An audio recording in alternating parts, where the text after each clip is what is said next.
So, ito yung switch. So, buka tayo ng isa. Cut natin.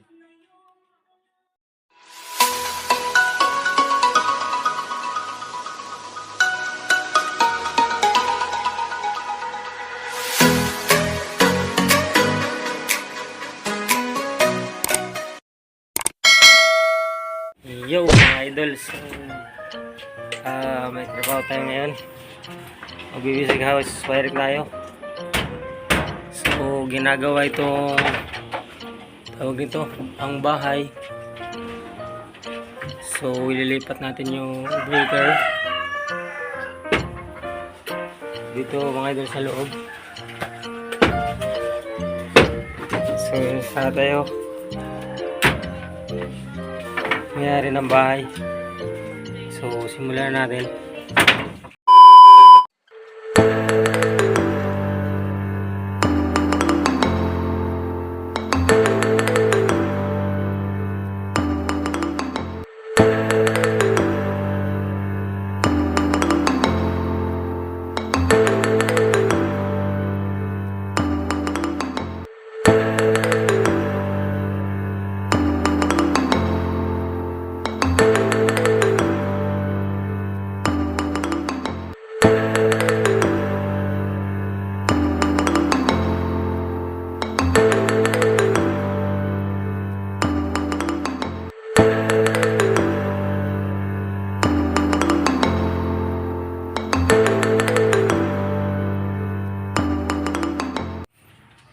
Ayan na yung nabaklas natin.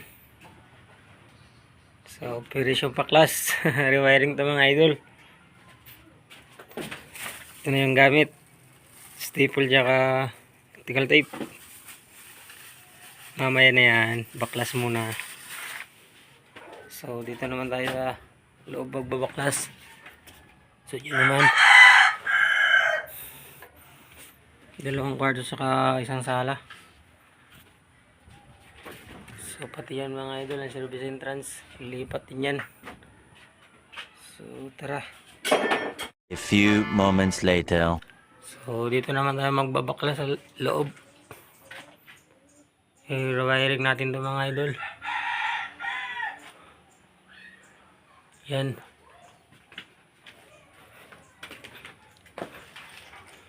So, dito, bagong gawa. So, inaayos ang bahay na to kaya rewiring at wawiringan. So, yan o. Flooring. So, tara.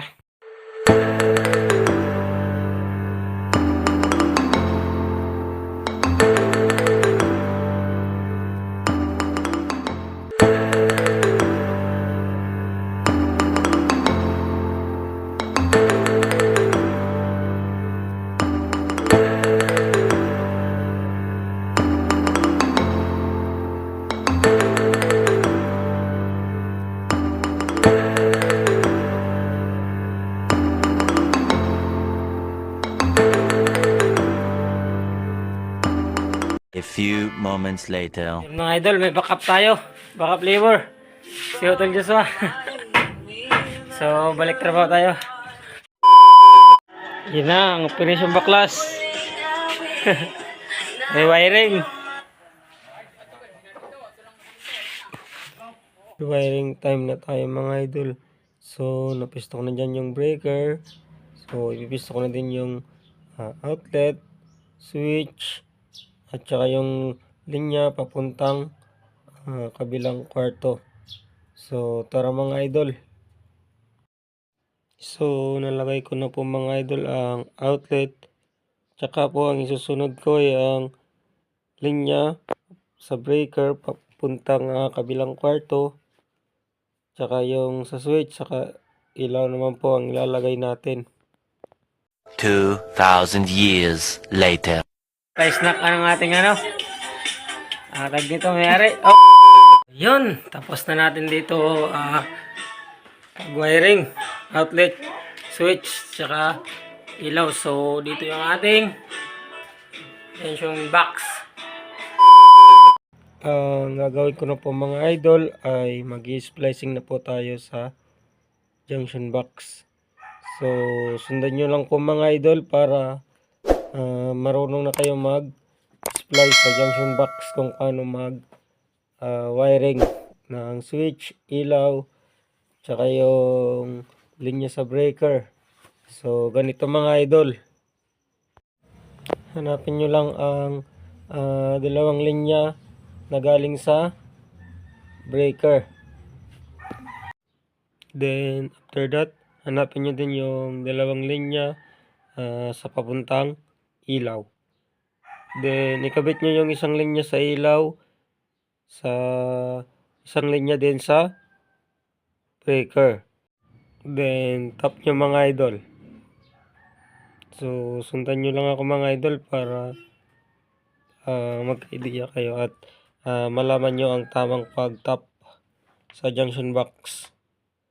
Then, after that, ay kukuha kayo ng isang linya sa switch. Then, ikabit nyo sa isang linya sa breaker. Then, after that, itap nyo mga idol. Sundan nyo lang mga idol ang ginagawa ko para matuto po kayo. So, ganyan lang po.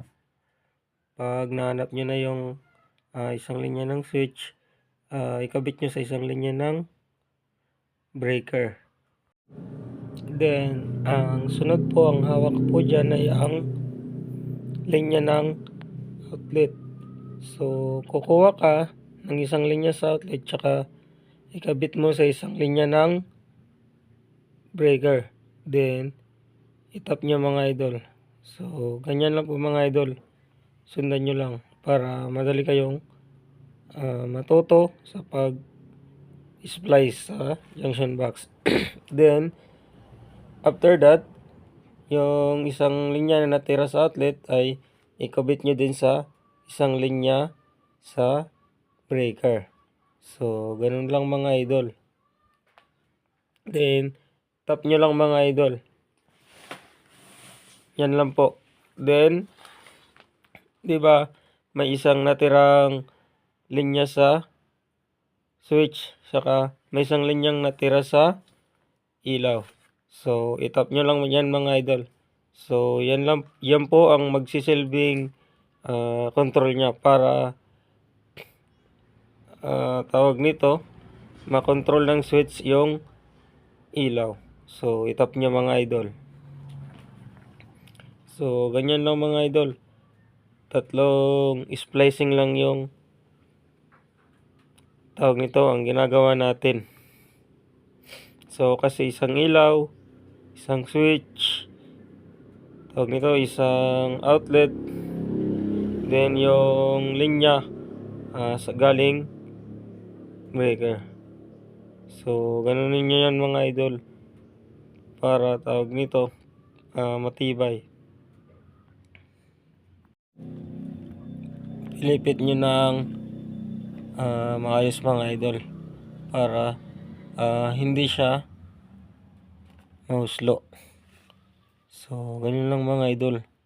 So, dapat may allowance sa pag splice para hindi tayo makabos kung sakaling mag-rewiring po ulit tayo. Then, after that, syempre, lagyan natin ng for safety purposes, lagyan natin ng electrical tape. So, ganyan lang mga idol. Sundan nyo lang ako ng sundan. Matututo kayo kung paano mag-tap, mag-splice, tsaka mag-rewiring at mag-wiring mga idol. So, ang ginagawa ko po dyan mga idol ay basic house wiring. After natin malagyan ng tape, syempre mga idol, ayusin natin yan na malagay ng maayos sa junction box. So, sundan nyo lang po mga idol. Syempre mga idol, pagtapos natin malagay ng maayos sa junction box, sa loob ng junction box, syempre, lalagyan natin ng takip.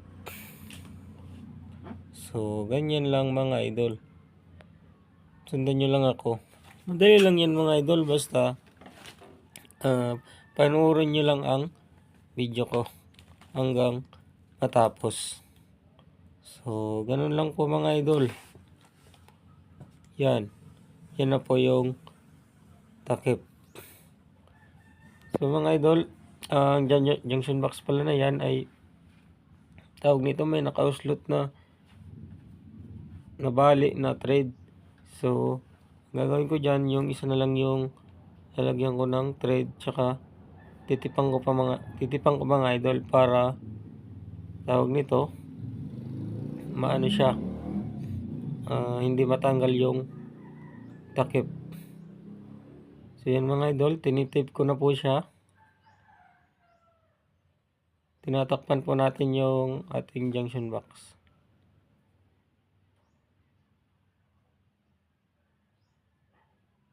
So, basa na pa ako dyan mga idol kasi mainit. Nandiyan po ako sa may bubong. So, wala po yung kisame kasi hindi naman po yan second floor. So, hindi naman po concrete.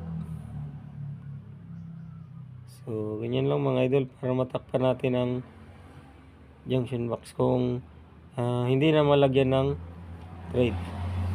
So, ganyan lang mga idol sa pag-wiring.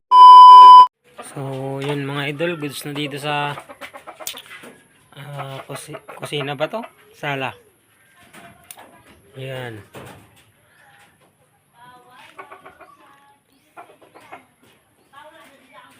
So, gusto naman sa dalawang kwarto.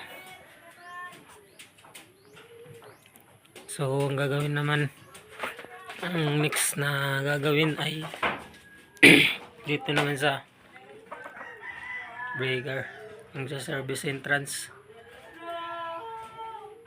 So, yun po ang next na ikakabit.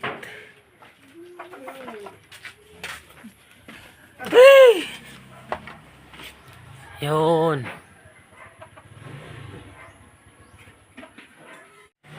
So, ang ginagawa ko dyan mga idol ay tinatanggal ko po yung service entrance sa pakakabit sa service drop wire. So, tinatanggal ko po yan mga idol para malipat natin. Tsaka malagay na natin yung tawag nito, yung wire sa service entrance papuntang breaker. So, ganun lang po mga idol.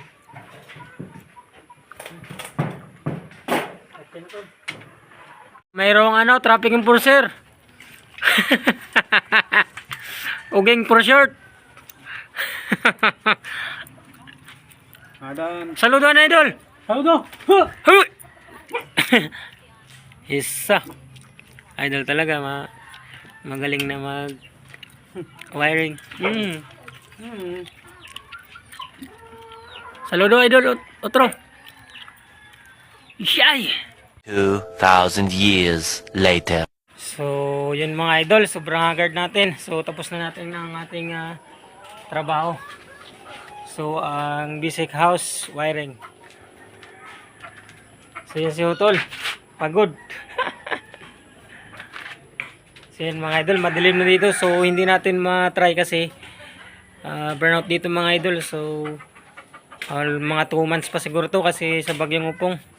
So, hanggang dito na lang po mga idol. Maraming salamat sa panonood. God bless.